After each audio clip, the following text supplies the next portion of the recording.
मीराबाई नृत्य करती थी, पर मीराबाई का नृत्य कई लोगों को लगता था नाचने वाली आ गई है। कई लोग इस बात से नाराज भी रहते थे, ये नाचती हैं जहां जाए, जहां पहुंच जाए वहीं नाचती, पर जहां जाए वहीं नाचती नहीं थी मीराबाई। ठाकुर जी का रूप देख करके मीराबाई की स्थिति जब अपने आपे से बाहर हो जाती थी, जब अपने वश में उनका तन नहीं रहता था, तो नृत्य होता था उनसे। एक बार मीराबाई नृत्य कर रही थी, सब लोग दूर दूर हो गए थोड़े।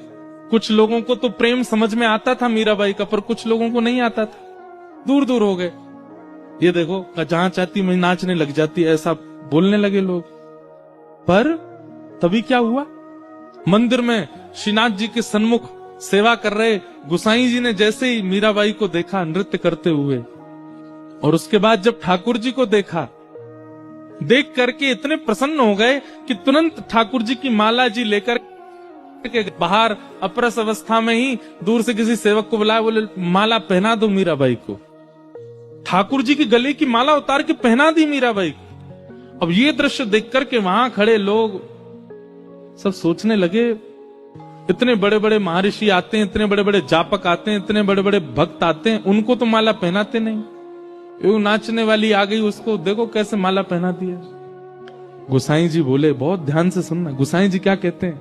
गुसाई जी कह रहे हैं तुमको नृत्य दिखाई दे रहा था, पर मैंने उस समय जो अनुभव किया वो मैं बताऊं। बोले मीरा जब नृत्य कर रही थी ना ठाकुर जी के आगे, उस समय मैंने मीरा को देखा, और मीरा को देखने के बाद जब मैंने ठाकुर जी को देखा, तो प्रसन्न मुद्रा में ठाकुर जी के दांत दिखाई दे रहे थे, इतने प्रसन्न हो रहे थे। ठाकुर जी के गाल ऐसे गोल गोल हो गए थे, नेत्र जो सदा नीचे रहते हैं वो ऊपर की ओर मीरा को देखने लगे थे। ठाकुर जी की भुजाएं सीधी सी हो गई थी। एक क्षण के लिए ठाकुर जी इतने आनंद में आ गए थे। इसका मतलब है कि मीरा नृत्य नहीं करती है, मीरा नाचती नहीं है, मीरा को ठाकुर नचाता है। वो अपनी तन की स्थिति से जब परे हो जाती है तब नृत्य प्रकट होता है। और भैया दुनिया का नृत्य तो जनों को प्रसन्न करता होगा, पर जिसका नृत्य ठाकुर को प्रसन्न करे उसको तो ठाकुर जी की माला क्या ठाकुर जी को ही प्रदान कर देना चाहिए।